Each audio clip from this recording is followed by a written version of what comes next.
Hello YouTube and welcome to Musicology for the People.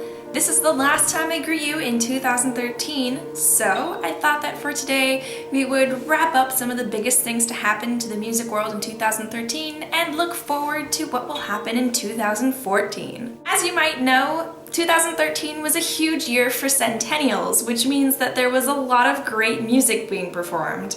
The birthday anniversaries of three of the hugest names in classical music history were being celebrated this year. Giuseppe Verdi and Richard Wagner both turned 200, and Benjamin Britten turned 100.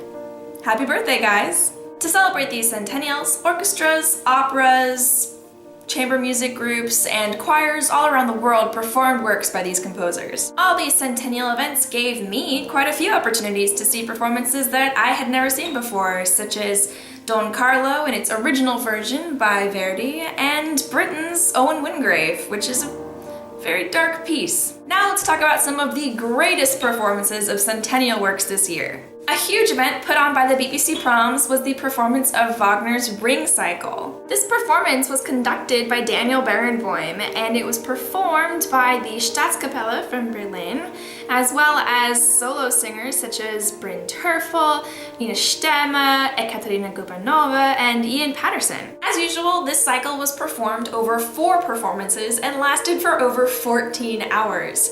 Wagner, while a revolutionary composer, was not known for his brevity. Another fantastic performance of a work by a centennial composer was the Chicago Symphony Orchestra's performance of Verdis Macbeth.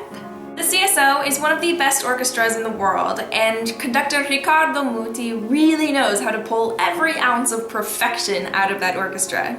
And the vocalists they hired to perform this work were amazing and incredibly international. They hired Russian soprano Tatiana Seryan and Italian Luca Salsi. Interestingly enough, this performance was done from a newly published critical edition of the 1865 version that Verdi remastered for the Paris Opera.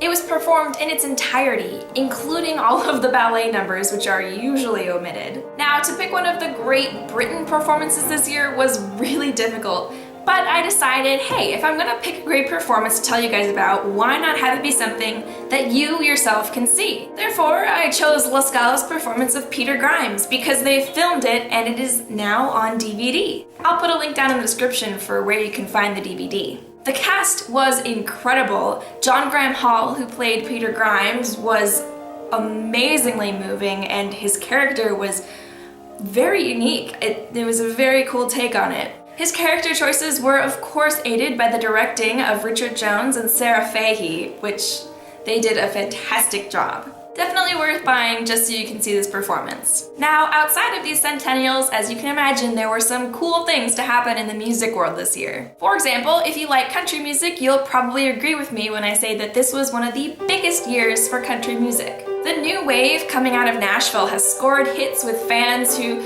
normally wouldn't consider themselves country music fans, but this music is so good it's converting a lot of people. If you haven't checked out any of this music yet, be sure to look up a few names like Ashley Monroe, Brandy Clarka, and Casey Musgraves.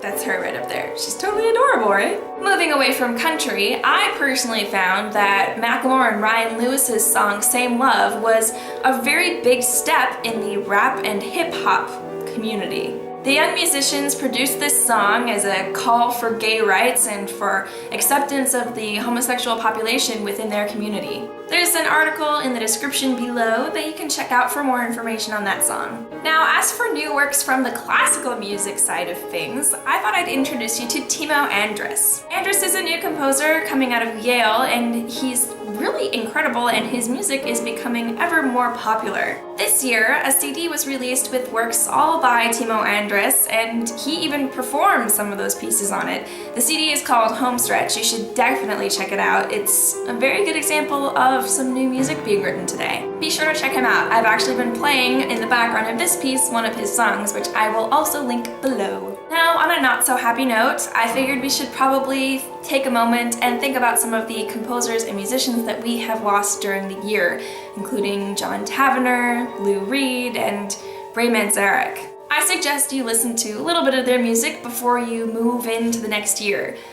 So get on that, you have a few hours. I particularly recommend Taverner's Song of Athene. And now for 2014!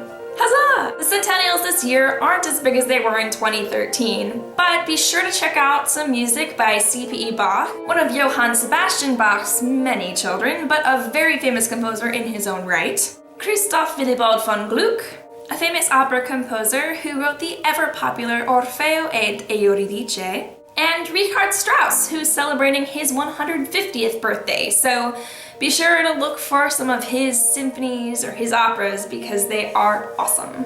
Do it!